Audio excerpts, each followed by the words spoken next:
Oiê, pessoal. Tô aqui no quarto da minha filha pra gravar. Por que tá baixo, assim? Eu não sei, eu não tô confortável. Eu tô numa cadeira aqui. Já é o segundo vídeo que eu gravo hoje. Era pra gravar um só bem longo, de 1 hora, mas eu apertei o botão da câmera. E como eu não estou fazendo edição por enquanto, agora nas minhas férias eu vou conseguir ajustar isso. Porque a gente trocou de computador e toda a minha parte de edição ficou no computador anterior e eu perdi tudo. Tudo. Todas as aberturas de vídeo. Tudo. Vocês não têm ideia do que eu perdi ali. Quase um treco. Faz tempo e não consigo mexer. E agora nas minhas férias eu vou ver se eu consigo voltar com o editor. Que tristeza, gente. Tava tudo certinho. Abertura de vídeo para artesanato, para receitas, para livro. Perdi tudo. Tudo. Ai, que... Ó, sem comentários. Então, a minha filha tem esse negócio que eu dei de presente pra ela um tempo atrás. Aí eu vi que deixou mais claro, não tá virado tanto pra minha cara assim. Mas eu consigo focar e ficou mais clarinho, mais bonitinho. É um pedaço que eu gostei de gravar livro. Eu tô lendo esse livro aqui, Maria Bonita. Pra quem tá chegando agora, já tem outros vídeos gravados. Estão listados aqui embaixo por playlist, tá na playlist completa em podcast, tá bom? Tem mais livros no canal. Tá entrando de segunda, quarta, sexta e domingo, sempre às 11 horas da manhã. E você sendo um membro por apenas R$ 2,99 por mês, o livro já está gravado completo, fechou? Dúvidas, perguntas, escreve aqui embaixo nos comentários. Se inscreva, deixe seu like que ajuda bastante no crescimento do canal. Rumo a 100 mil inscritos, bora lá, vamos ler. Eu vou voltar um pouco aqui, porque o último vídeo é assim... Eu não gosto de cortar o capítulo. Aliás, vamos fazer o seguinte, como foi pouquinho, eu vou ler o capítulo 14 nesse vídeo. Porque no vídeo anterior, eu li o capítulo 13 e comecei a ler o capítulo 14. Só que eu tava assistindo o Big Brother e eu querendo ver a prova do líder, eu meio que bati o dedo no celular e perdi. Perdi não.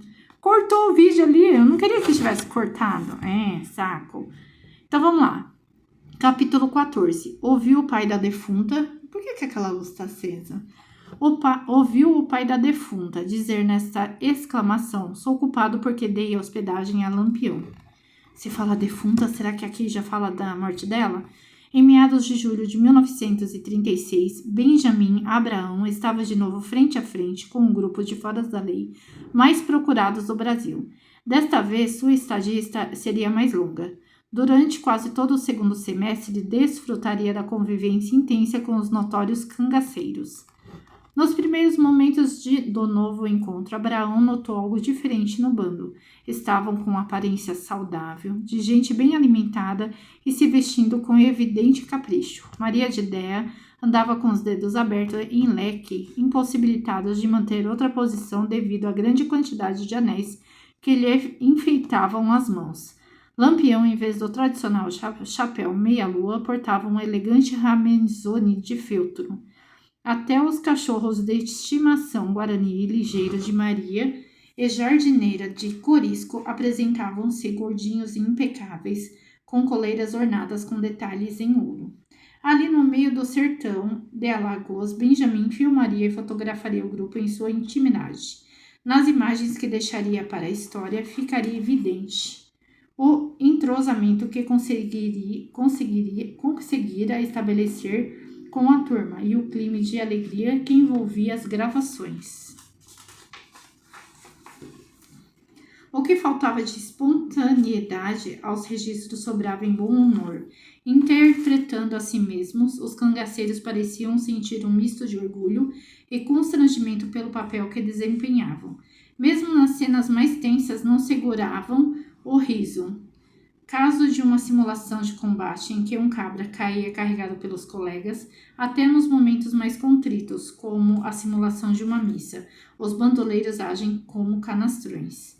Acho que foi aí que eu parei, se eu não me engano, no outro vídeo. Na captação de imagens, Abraão privilegiou a rotina do grupo, ainda que teatralizada. Os cachorros Ligeiro e Guarani são flagrados a todo instante, passeando displicentemente no meio dos tiroteios ou seguindo Maria de Déa.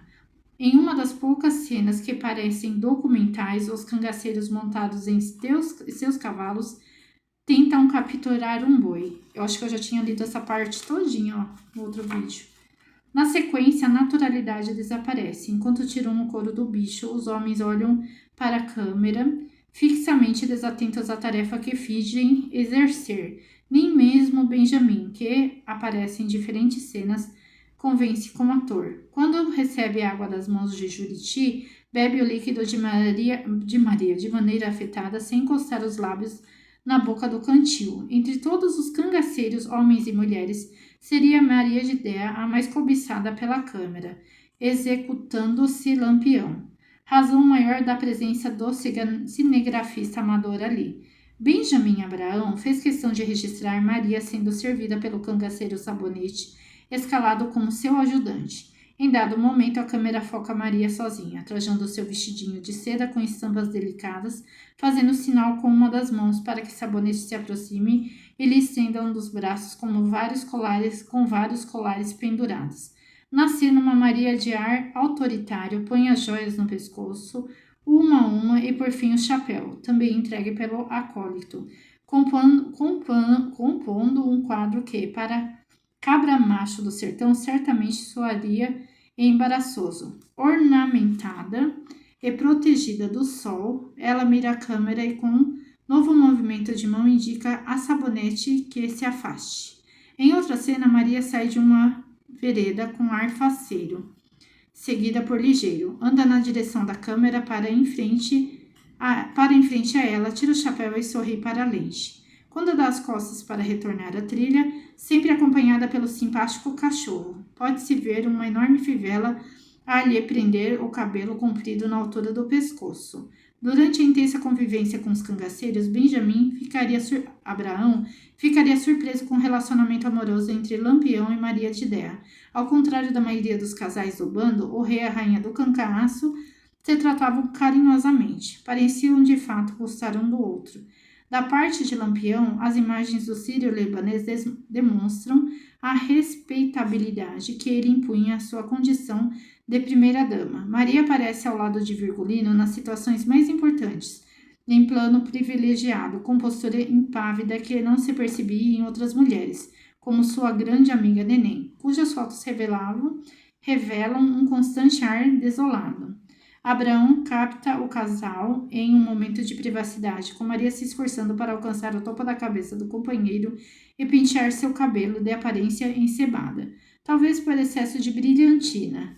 Lampião salpica perfume em si e na companheira, como marido e esposa se preparando juntos para uma ocasião especial. E ao fim da cena, bem-humorado, o capitão faz graça com o cinegrafista, como se jogasse colônia nele também. Embora não as registrasse, o fotógrafo e cinegrafista também presenciaria brigas do casal. Segundo observaria, Maria de Déa era de fato uma mulher ciumenta. Quando Lampião retornou de uma viagem 3 dias depois da data em que prometera voltar, encontrou a companheira furiosa. De acordo com o relato de Benjamin para Optato Gueiros, então comandante das Forças Volantes de Pernambuco, com quem ele se encontrara dias depois de terminar as filmagens. Já sei que essa demora toda foi em casa das Bezerras, não foi? Se eu fosse, você não voltaria mais. De lá mesmo eu danaria no mundo, disse Maria, conforme narrado por Gueiros. Tá.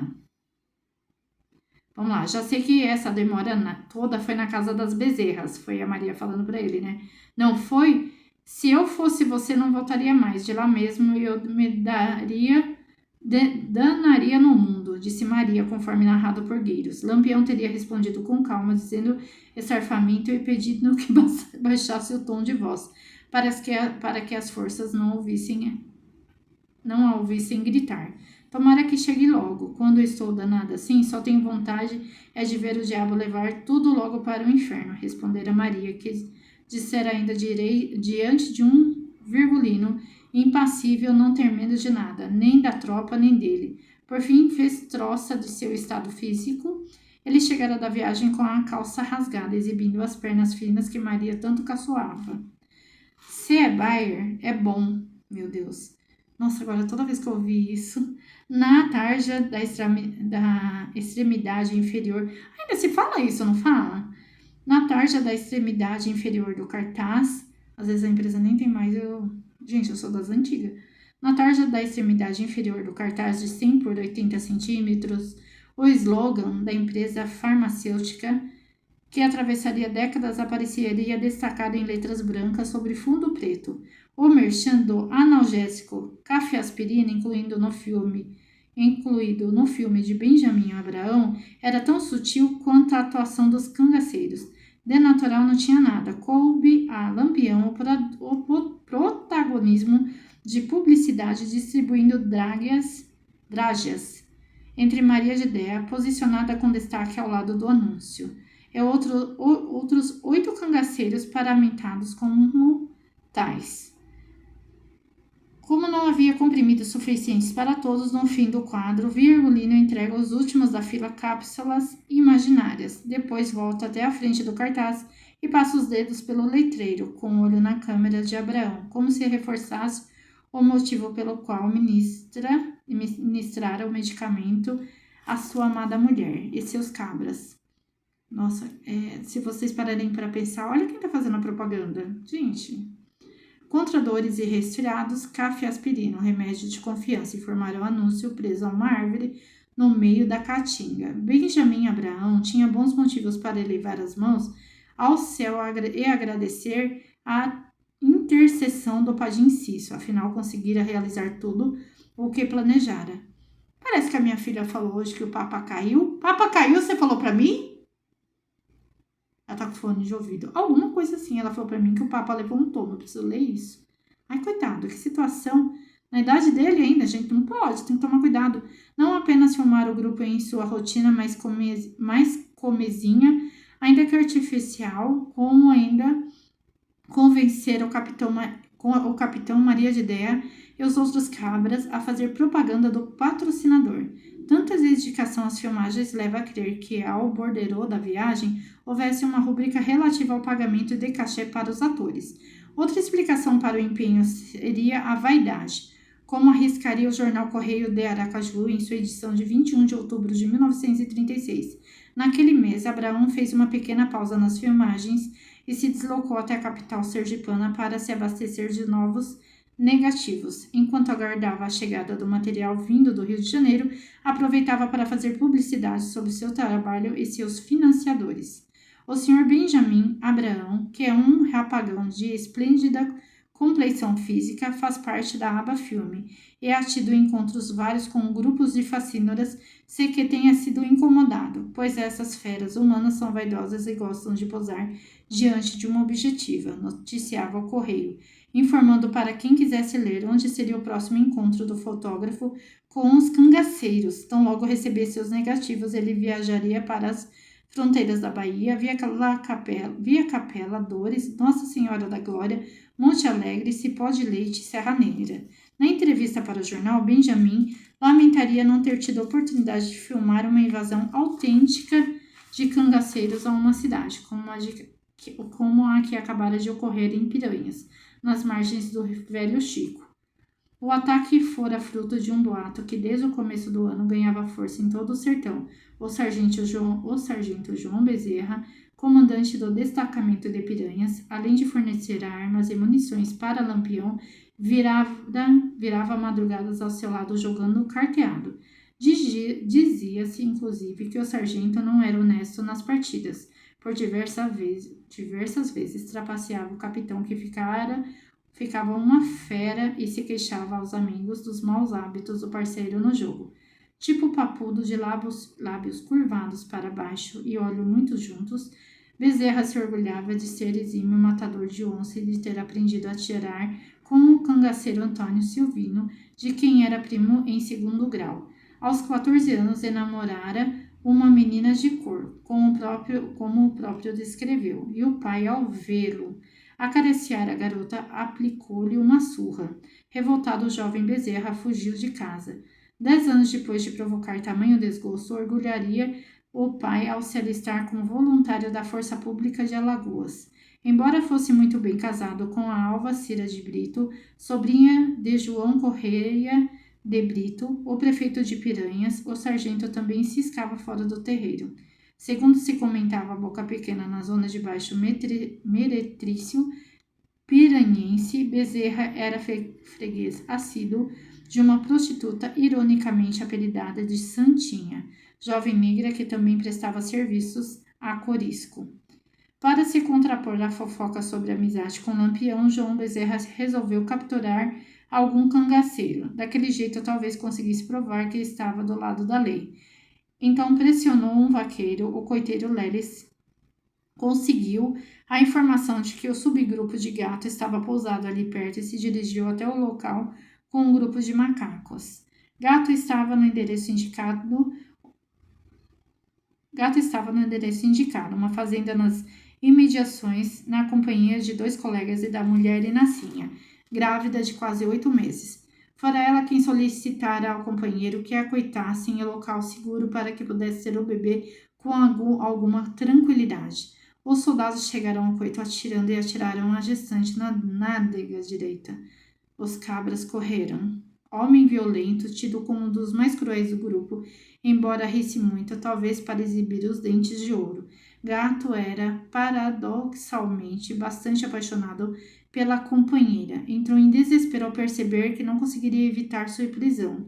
Ele bem sabia do que os agentes da lei eram capazes de fazer com mulher.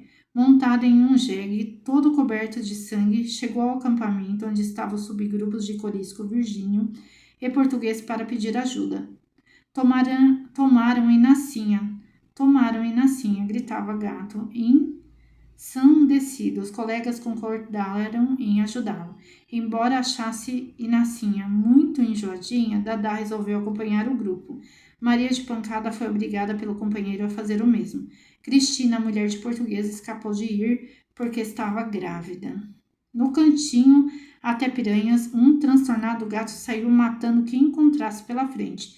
Assassinou 10 pessoas, incluindo crianças, parentes de coiteiros e um recém-nascido que dormia em uma rede. Seu plano era sequestrar Cira, a esposa de João Bezerra, e trocá-la por Inacinha. Quando chegaram à cidade, os bandoleiros foram surpreendidos por uma chuva de balas. Nas casas distribuídas nos altos dos morros que cercam Piranhas, diversos moradores, incluindo Cira, dispararam contra os invasores. Agiam assim porque sabiam que a cidade estava desguarnecida, já que depois de prenderem Inacinha, João Bezerra e demais soldados seguiram para a estação ferroviária de Olho da Água do Casado. Uma das balas atravessou o ventre de Gato e atingiu-lhe a coluna cervical. Em uma casa próxima ao palco da guerra, Dadá e Maria de Pancada conseguiram uma cadeira de vime com tecido de veludo vermelho para transportar o ferido. Impossibilitados de seguir adiante com planos de sequestrar Cira, os bandoleiros deixaram a cidade. Nossa! Ao chegar ao acampamento, o gato delirava de dor. Não se alimentava e vomitava a todo instante. Para aliviar o sofrimento do colega, Maria de Pancada preparava-lhe cigarrinhos com fumo de rolo. Corisco pediu aos cabras para já irem preparando a sepultura. Comadre, cadê minha neguinha?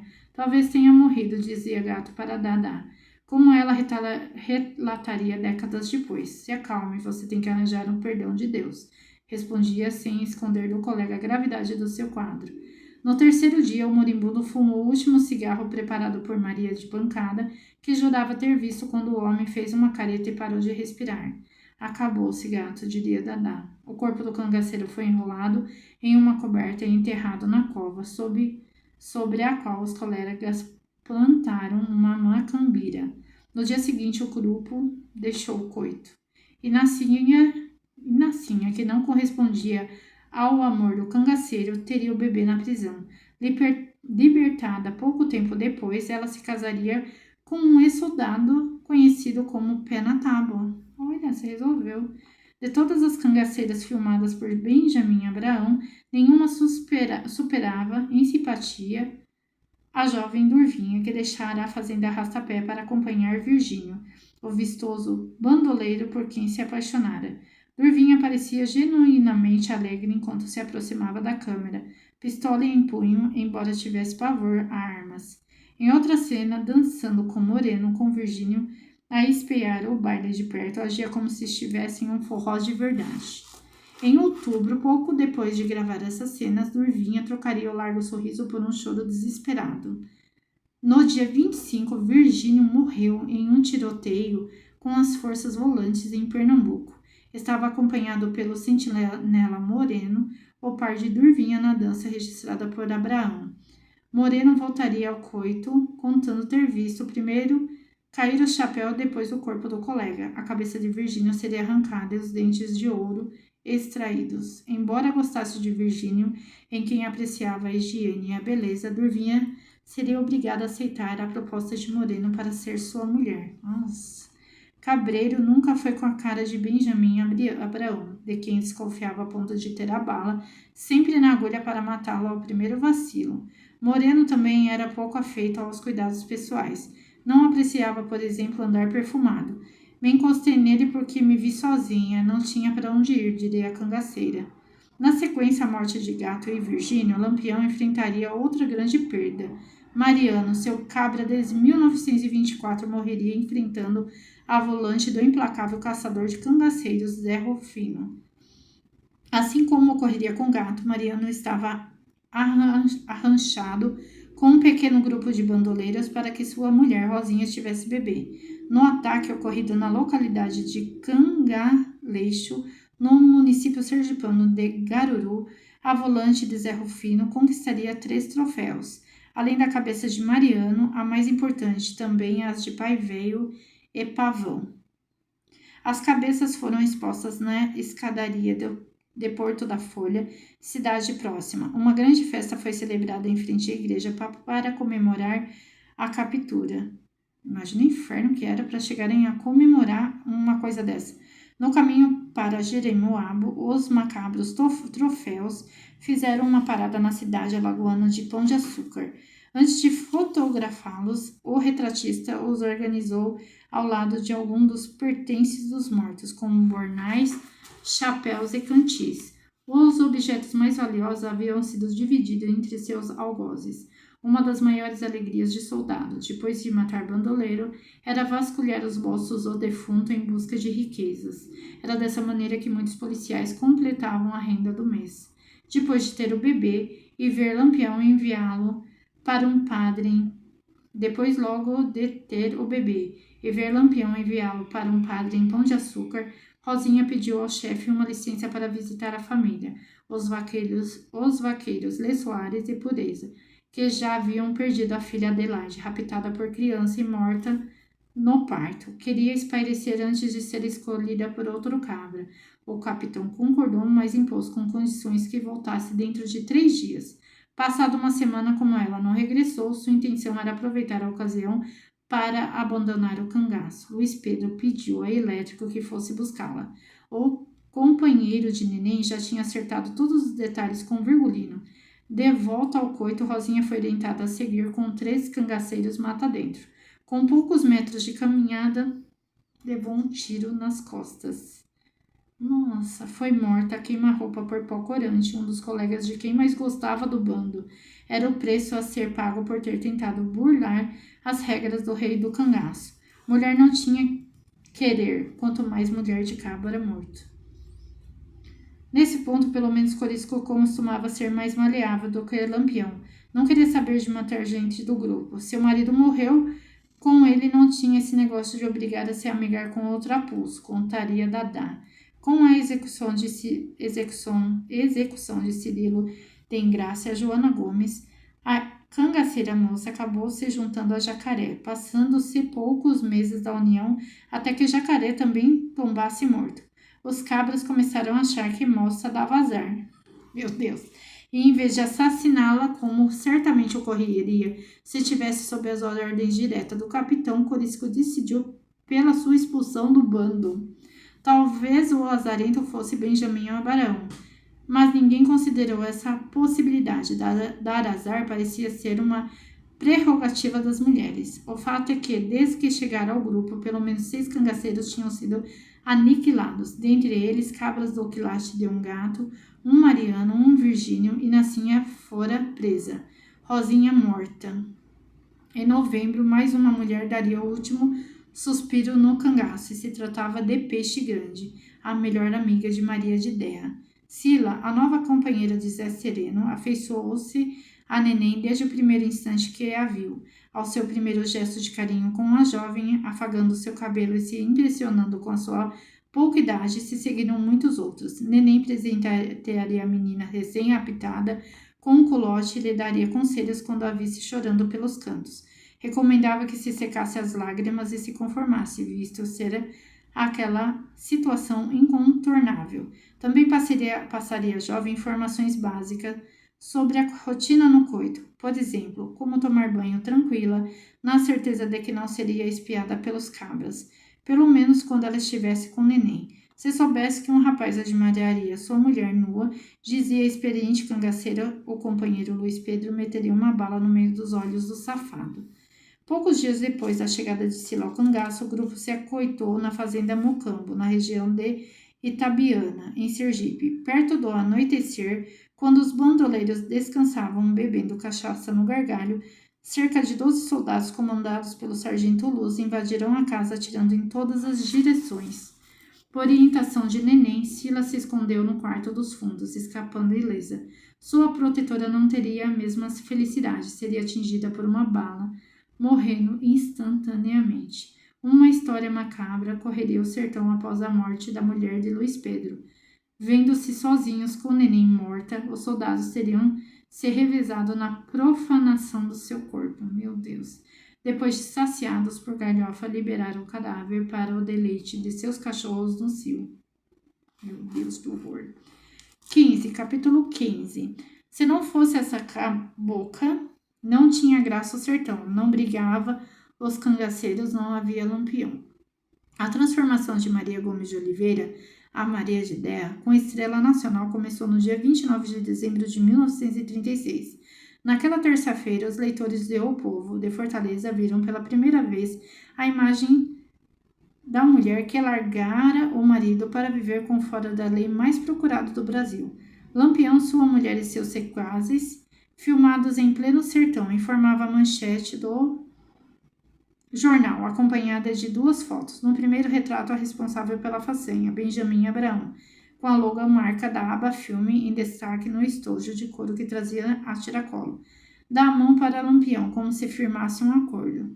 A atitude é testemunhada por 7 aprumados cangaceiros. Em primeiro plano, Maria de Déa, com seu ar impetuoso, o senho ligeiramente franzido, e como não escaparia aos olhares mais atentos, o vistoso par de pernas grossas.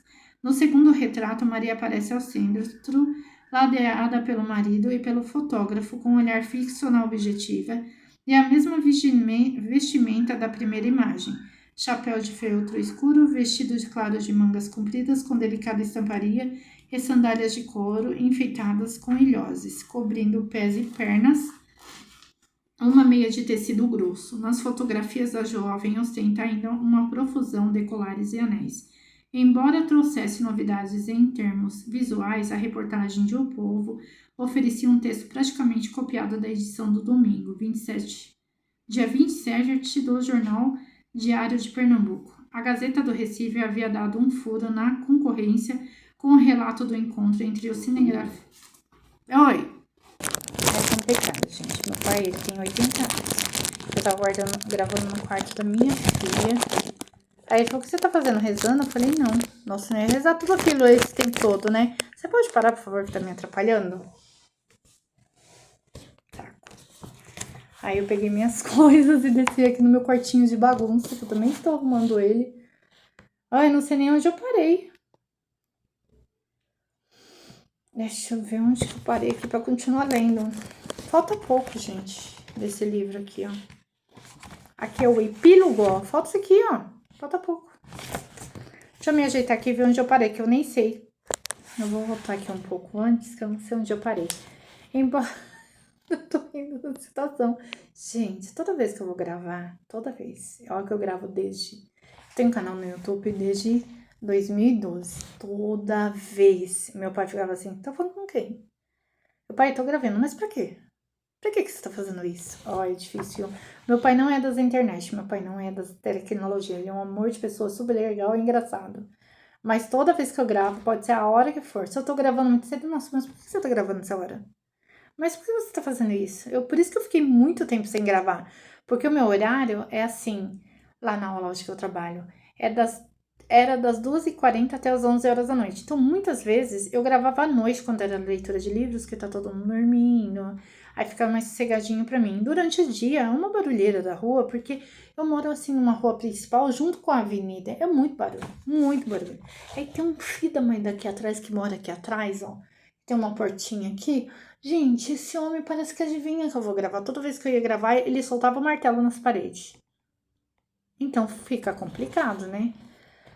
Vamos lá. Embora trouxesse novidades em termos visuais, a reportagem de O Povo oferecia um texto praticamente copiado da edição do domingo, dia 27, do Jornal Diário de Pernambuco. A Gazeta do Recife havia dado um furo na concorrência com o relato do encontro entre o cinegrafista e o chefe dos cangaceiros, mas não oferecera imagens atualizadas de Lampião. A que circulava nas redações era de 10 anos antes, quando estivera em Juazeiro. Tampouco revelava a feição de sua misteriosa companheira. Nas fotos do diário apareciam apenas 5 cangaceiros, moça que fora expulsa do bando, e Nacinha que se encontrava presa. Gato, àquela altura já morto, e Juriti e Marreca. Nenhum deles era grande motivo de curiosidade pública. A ausência de imagens do rei e da rainha do cangaço se tornava ainda mais incômoda à medida que a matéria avançava, com o registro das impressões, lá vem minha gata, de Benjamin sobre o casal, atiçando ainda mais o desejo de ver fotografia dos dois. A mulher do chefe não trabalhava nem sábado, nem domingo, nem segunda-feira. Foi uma promessa, disse a respeito de Maria, ela na caixa de areia, confirmando a crescente fama de mimada da cangaceira, característica que tanto contrariava Dadá. A respeito do líder do bando, o fotógrafo deixaria escapar sua admiração. Lampião é homem de poucas palavras, quase não fala, caboclo sabido de uma descrição sem par, definiria, acrescentando não ter conseguido, apesar de enorme esforço, arrancar alguma declaração bombástica de Virgulino. O capitão é ignorante, mas inteligência não lhe falta. Depois da deixa do diário, não era de admirar que a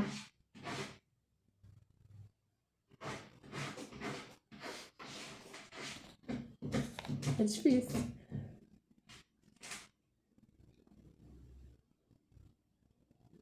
Parou. Depois da deixa do diário, não era de admirar que a edição de O Povo com as fotos do casal esgotasse em questão de horas, não obstante havermos duplicado a tiragem do jornal, como informaria a publicação. No último dia de 1936, O Povo continuaria a alimentar o interesse do público. O Povo, que é o jornal.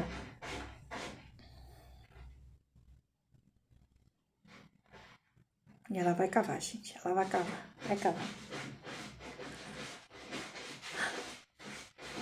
Vocês estão ouvindo? Para descontrair um pouco.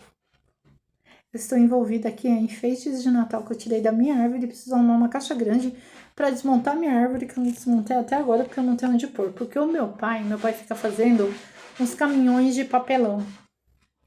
E ele pegou a minha caixa gigante que eu guardo há muito tempo, minha árvore de Natal, e virou caminhão.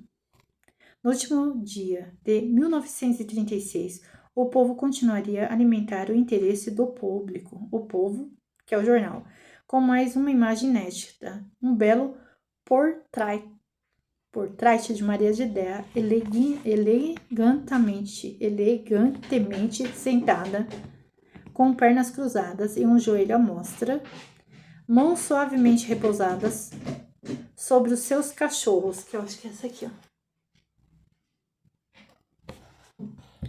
No retrato ligeiro, o cão, que a seguia onde fosse, encosta-se em sua perna, com aspecto carinhoso, oferecendo a cabeça para um chamego. Gente, ela não para. Guarani, mais arisco, aparece em posição de ataque, com a boca aberta, como se latisse. A foto da cangaceira, segundo a matéria, daria ao leitor uma apreciação mais detida de seus traços fisionômicos, apresentando um par de pernas que deve ter sido o principal motivo da paixão ardente e calorosa que lhe dedica o marido. Ali Maria de Déa solidificaria a fama de musa do cangaço, pelo menos nos grandes centros urbanos. No sertão, a formosura da cangaceira não seria uma unanimidade, ao contrário dos leitores do litoral que só conheceriam a versão de Maria empetecada para a câmera, seus colegas de bando o haviam na aspereza do dia a dia catingueiro. Os homens, por razão compreensíveis, não se punham a celebrar os encantos da mulher do capitão, com a rara exceção de Otília, a companheira de Mariano que fora presa e dera entrevista na prisão classificando-a como muito bonita. Maria era tida como como normal. Era assim que a definiria Sila, para quem a companheira de Lampião pecava pela baixa estatura e excesso de gordura. Dada diria que Maria, embora quisesse ser mais do que as outras, era apenas a bonitinha e alvinha. Gente, eu não fiquei muito tempo lendo lá em cima. É que eu li ontem. É que a minha casa, assim, é minha casa, e tem uma escadinha já dá na casa do meu pai. E a casa do meu pai, eu tô aqui bem encucada com isso. Ai, que saco. E ali tava confortável, tava a luzinha tudo lá, ainda bem que aqui tá claro. Aí a casa dele, a janela do quarto dele dá janela com o meu quarto, mas eu não tava no meu quarto. Indiferente às maledicências, o diário de... Pra vocês terem ideia também, quando eu tô indo aqui embaixo, eu tô lendo, ele desce. O que você tá fazendo aí? Você tá lendo por quê? Nada conta de ler. É que meu pai já tem 80 anos, já, né, gente? Já tá... Qualquer coisinha já tá arisco. Indiferente às maledicências, o Diário de Pernambuco. Isso, eu também nunca falei pra ele que ficou gravando o livro, eu acho. Indiferente às maledicências, o Diário de Pernambuco, em sua edição de 17 de fevereiro de 1937, compararia a cangaceira à famosa atriz sueca que naquele ano seria indicada ao Oscar de melhor atriz pela atuação no filme, A Dama das Camélias. Tem aí os nossos leitores uma pose feita com toda a dignidade cinematográfica de uma Greta Garbo, pela famirejada Maria Oliveira, vulgo Maria do Capitão, companheira do famoso bandoleiro Lampião. Maria do Capitão é a única pessoa do grupo que exerce ascendência moral sobre o chefe cangaceiro. Por vezes, Lampião hesita em lavrar uma sentença de morte, é ela sempre quem resolve em última instância, relata o diário, informando, contudo, que a mulher raramente decidia a favor do réu. Os asseclas de Lampião rendem-lhe as mais serviços homenagens, tudo fazendo para não cair no desgrado dessa Madame Pompadour do cangaço. Senhora de Baraço e Cutelo, dos sertões nordestinos, concluiu o texto associando Maria de Déa à figurante de Jeanne Antoinette, francesa que foi amante do rei Luís V, deve ser? É 5 não, é 4.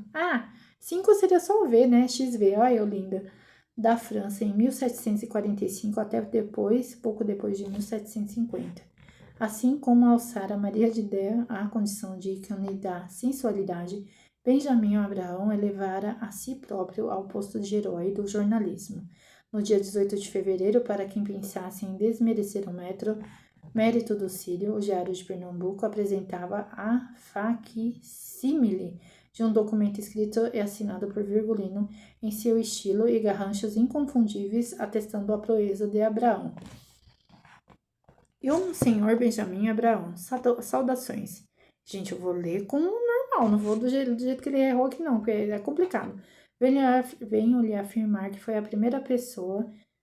É que tá errado assim, em vez de ser 2S, ser cedilha. Venho lhe afirmar que foi a primeira pessoa que conseguiu firmar, eu com todos os meus pessoais, com todos os meus cangaceiros, filmando assim todos os movimentos da nossa vida nas caatingas dos sertões nordestinos. Outra pessoa não conseguiu nem mesmo eu consentirei. A outra pessoa não vai conseguir o consentimento dele, não vai conseguir chegar mais. Sem mais o amigo Virgulino Ferreira da Silva, vulgo Capitão Lampião.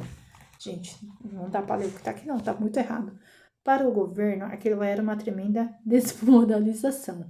Um estrangeiro meio amaculado, sozinho e desarmado, conseguiria em poucos meses o que os policiais estaduais nordestinas, que as polícias estaduais nordestinas e o governo federal em quase 2 décadas não estiveram nem perto de alcançar, pôr as mãos no Lampião em seu bando, não demoraria para que as fotos de Abraão fossem utilizadas para zombar das forças de caça aos cangaceiros. O fotógrafo e cinegrafista bem que tentara não criar problemas para policiais e coiteiros, afinal devia a colaboração de ambos o êxito da empreitada. Esse povo está pensando que a caatinga é brincadeira?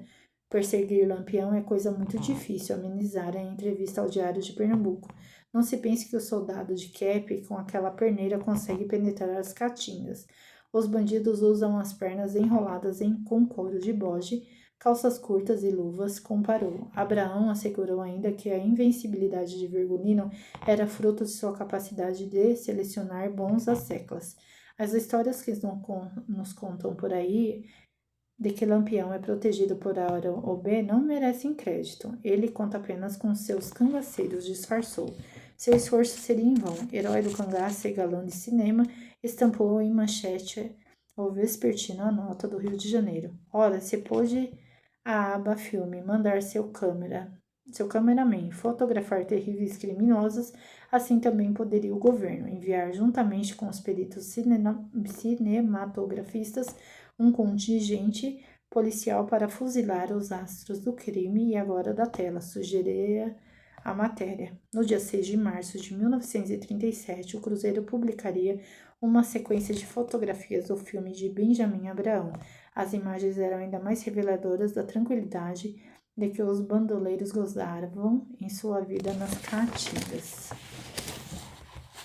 Lampião gosta dos romances policiais. Ele inteiramente absorto nas aventuras que escreveu Edgar Wallace, que certamente não imaginou ter semelhante admirador, informava a legenda da foto no qual Virgulino aparece sentado, com um fuzil apoiado em uma das pernas, livro aberto diante de si, com feição compenetrada. Em outro quadro, o capitão de sorriso aberto costura a máquina.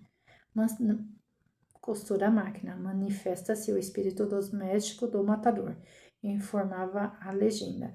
Mais adiante, em imagem tirada como uma das mais surpreendentes, o líder reza para os seus subordinados. Fé em Deus, fé e fé no rifle. Ironizava a revista que traria ainda o registro do cangaceiro em vigília simulada, usando um monóculo, e de Maria penteando o cabelo do marido. Seduzida pela fama de suas proezas, esta rapariga seguiu Lampião, tornando-se companheira do bandido sertanejo que hoje não dispensa a sua companhia, assinalava o texto. Na mesma edição de 6 de março, a revista trazia uma matéria sobre o filme que tinha potencial para disputar a bilheteria com o documentário de Benjamin Abraão. As 2 obras estavam previstas para abril. Maria Bonita no cinema, informava a reportagem sobre os bastidores da gravação do filme, dirigido pelo francês Julien Madel, baseado no romance homônimo de Afrânio Peixoto, sobre uma jovem do sertão baiano que carregava o fardo de ser excessivamente bela. Eliane Ângel, a estreante e cândida atriz que interpretaria a personagem título, foi escolhida por Mandel por meio de um concurso divulgado nos jornais cariocas. Gente, tudo que envolve dinheiro, né? Desde 1910, Afrânio Peixoto, nascido em Lençóis, na Bahia, ocupava a cadeira número 7 da Academia Brasileira de Letras. Sucedeu a Euclides da Cunha, autor de Os Sertões, de cujo corpo fizera o laudo da autópsia, além de romancista. Afrânio também era médico legista, tinha um especial interesse pelo estudo do ímã. Em um dos seus estudos, resultado da observação de 2701 películas da intimidade feminina, observou que havia muito mais ímãs complacentes ou flexíveis que não rompem com a penetração do que se imaginava. Isso permitiria a muitas mulheres que se apresentarem como virgens, mesmo já tendo mantido relações sexuais. Desse modo, mais do que a virgindade física, defendia Peixoto, deveria se considerar a virgindade moral. O romance regionalista Maria Bonita inaugurou uma trilogia que seria completada com A Fruta do Mato, em 1920, e Bugrinha, de 1922. O primeiro tomo, que ganharia pelo menos 8 novas edições, acabaria por inspirar apelidos para muitas mocinhas garbosas. Caso se chamassem Maria, era certo que alguém lhe salpicasse uma bonita. Em abril, no entanto, nem o filme de Lampião, tão um pouco de Maria Bonita estreariam nas salas de cinema do país. No segundo dia do mês, os ouvintes do Programa Nacional Precursor de Voz do Brasil seriam informados da ordem de apreensão do filme sobre o cangaço. O despacho, assinado pelo jornalista sergipano Lourival Fontes, diretor do Departamento Nacional de Propaganda do Ministério da Justiça, determinava ao chefe da polícia do Ceará que fizesse o recolhimento imediato do material que se encontrava em poder da aba filme. A justificativa era de que a obra atentava contra os créditos da nacionalidade. Manuel Cordeiro Neto, general da Reserva do Estado do Exército, que à época ocupava a chefia da polícia do Ceará, atenderia a ordem, mas não de imediato. Antes de acatar a prescrição de Lourival Fontes, providenciou uma exibição especial do filme no Cinema Moderno, localizado na Praça do Ferreira, em Fortaleza. Ali, uma plateia composta por jornalistas e autoridades militares assistiram a 15 minutos de filme, com as já divulgadas cenas dos cangaceiros em sua vida íntima. Se alguém ainda tinha dúvida. Nossa, que comprido. De se tratava de Lampião. Gente, olha, já li 1, 2, 3, 4 páginas desse capítulo. 5, 6, 7, tá certo. Do que se tratava de Lampião e não de um sertanejo qualquer, a datilógrafa da repartição onde o general dava expediente deu o veredito. Aquele era o capitão. Seria capaz de reconhecer Virgulino até no escuro, pois muitas vezes ele visitara seu pai na fazenda da família em Brejo Santo. O chefe da polícia do Ceará sabia muito tempo sobre o trabalho do sírio-libanês. Ademar Albuquerque, o dono da aba filme de quem o general era próximo, compartilhava com ele os bilhetes que recebia de Lampião. Nas correspondências que chegavam às mãos do empresário por intermédio de Benjamin, o capitão pedia binóculos, lanternas de mão, cortes de tecido, lenços de seda e miudezas afins. Antes de enviar as encomendas ao rei do cangaço, Ademar pedia autorização ao general. Quase sempre a resposta era sim. Lampião era muito pidão, se queixaria Cordeiro Neto anos depois. O general, justiça seja feita, não atendia a todos os pedidos de Virgulino. Quando o cangaceiro solicitou o envio de balas para sua pistola, teve demanda sumariamente recusada pelo general. Aquilo já era abuso. O que poderia vir depois disso? Ponderaria o militar. Antes de entregar o filme às autoridades, Ademar, que fez uma cópia do trecho preparado para apresentação no Cine Moderno, fez uma cópia. Ao que tudo indica, conseguiu resguardar, se não todo o conteúdo exibido, parte considerável dele. O restante, aproximadamente 500 metros de filme, seria largado em um depósito da polícia do Ceará e danificado pela poeira e pela ferrugem das latas nas quais permaneceriam guardados. No começo de agosto, o filme Maria Bonita, a adaptação de Julien Madel para o romance de Afrânio Peixoto, estrearia no Cine Palácio, no Rio de Janeiro, com boa recepção da crítica especializada e sem ser ofuscado por Lampião. Segundo o Jornal do Brasil, tratava-se da obra disposta a vencer as dificuldades de penetrar no âmago do sertão brasileiro e trazer até nossos olhos um pouco dos seus ambientes e os aspectos da sua vida agitada, com seus dramas, seus conflitos e todos os coloridos e matrizes ou soberbos cenários da sua natureza prodigiosa. A ex-cangaceira Joana Gomes, a moça, viúva de Cirilo e Jacaré, ficava famosa desde que sua imagem, capturada por Benjamin, fora publicada no Diário de Pernambuco em 14 de fevereiro. No 14 de fevereiro. No dia 14 de abril, os jornais a entrevistariam na cadeira Mata Grande, onde se encontrava presa. Segundo a imprensa, a moça se entregara à polícia depois de ter sido expulsa do bando. A julgar pelos trechos de sua fala destacados pelos repórteres, Joana Gomes estava aliviada com a expulsão. Reclamou sentir dor de cabeça ao presenciar tantos assassinatos, embora afirmasse nunca ter matado ninguém. Nunca mais voltarei ao cangaço, nem que saia da cadeira, assegurou.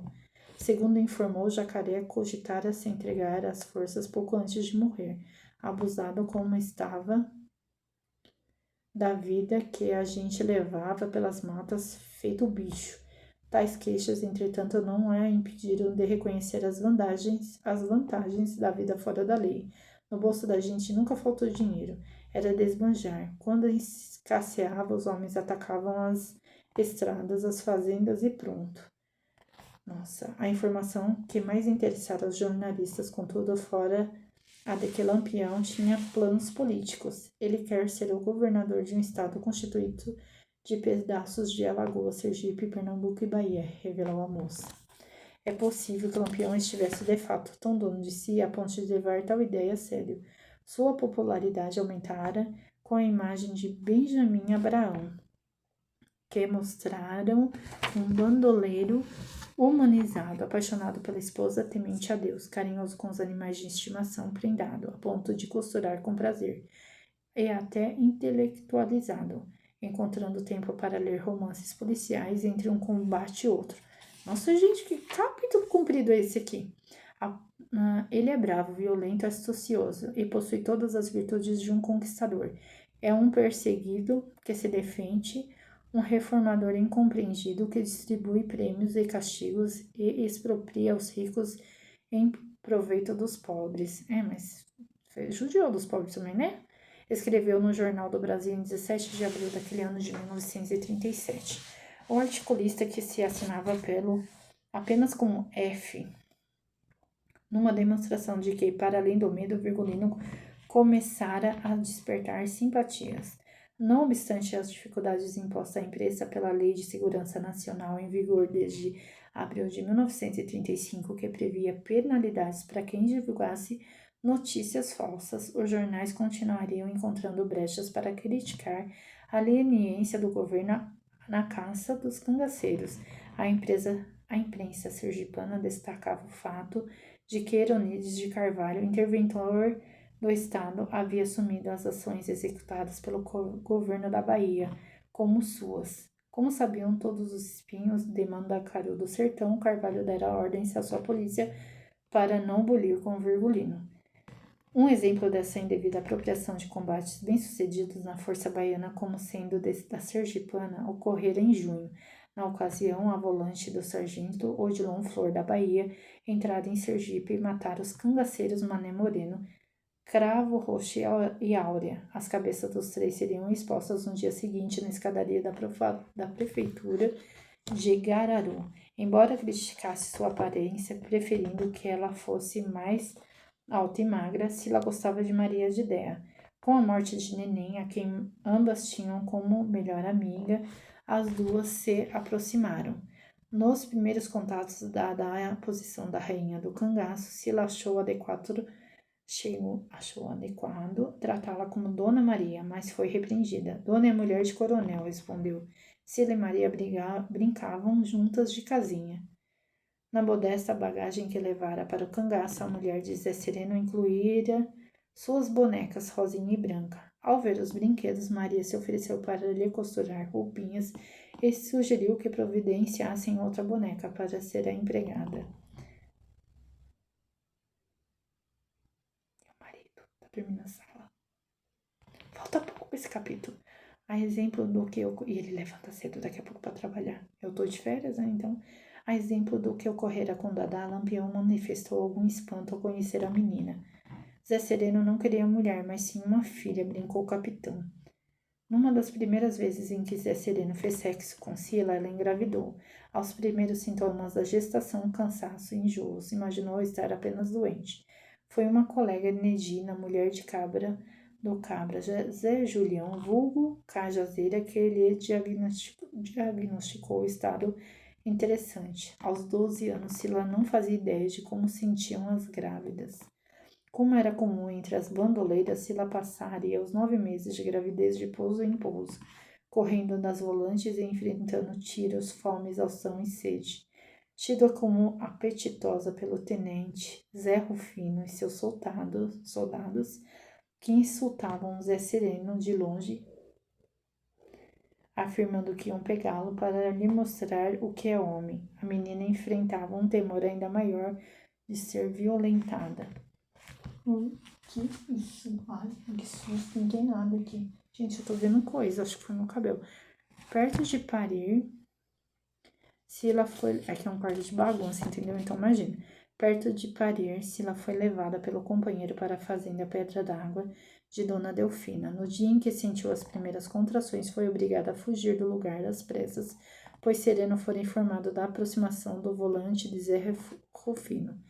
Na companhia de Maria de Déa e Adília, mulher do decanário, que desejava a morte do companheiro, Sila permaneceu uma noite na casa do coiteiro Mané Tarará, nas proximidades do rio São Francisco. De manhã, com a bolsa amniótica já estourada, precisou correr mais uma vez, receber o aviso de que o local estava cercado por volantes. Depois de uma nova caminhada, daquela vez em situação ainda mais nervosa, conseguiria abrigo em uma gruta. Mal sentou para descansar do percurso e o bebê nasceu, em um parto sem complicações. Nossa, de imediato botou a criança no peito para mamar e para que parasse de chorar, afinal os volantes estavam por perto. No dia seguinte, a pedido de Sila, Lampião e Maria batizariam a criança. Depois de espirrar um pouco de água na cabeça do bebê, fizeram uma breve oração. Que Deus te dê sorte, João do Mato, disseram pronunciando o nome escolhido para o filho que, em menos de 24 horas, seguiria para longe da mãe. A maior tristeza que tive na minha vida foi ter meu primeiro filho e dar para os outros criarem, desabafaria Sila, décadas depois, mas eu não podia criar, o jeito foi dar. Nossa.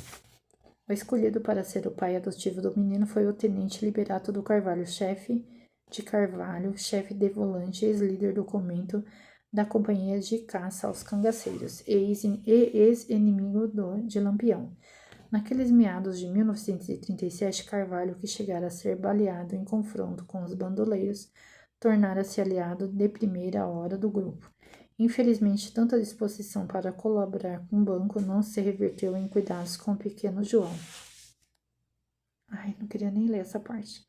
Apesar de ter nascido forte e cheio de apetite, o garotinho morreria 3 dias depois. Em poucos meses, outras 2 cangaceiras dariam à luz. Que dó, meu Deus. Dadá ganharia uma menina, Maria Celeste, enviada aos 5 dias de vida para o coronel Sebastião de Medeiros Vanderlei, de Povoado Poço das Trincheiras, em Alagoas.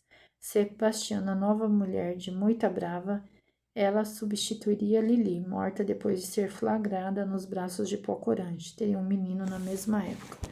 O escolhido para cuidar do filho de Moita Brava e Sebastiana foi o promotor de justiça Manuel Cândido Carneiro da Silva, o autor de Fatores do Cangaço, obra que quase lhe rendera morte cruel por sangramento, não fosse a intervenção de Maria de Déa. Ao bebê, Moita Brava juntou a seguinte correspondência: Ilustríssimo senhor Dr. Manuel Cândido. Eu vou ler do jeito que está aqui. O fim desta carta é somente para lhe oferecer esta criança para o senhor criar. Então faça de conta que será seu próprio filho. Então foi nascido no dia 10 de outubro de 1937. Bem, o senhor me desculpe o presente que lhe mando, se faltei com respeito. Lá haja de desculpar também o papel, ser ordinário, porque na ocasião outro melhor não encontrei. Nada mais do seu amigo sincero e criado, seu Manuel. Eu agora lhe darei o meu nome, Garboso. Nome, Coronel Moita Brava e a mãe Sebastiana Rodrigues Lima. Algumas lembranças à comadre. Moita Brava, filho da Bahia. Ao garotinho, o promotor de justiça daria o nome de Joaquim Manuel Calumbo.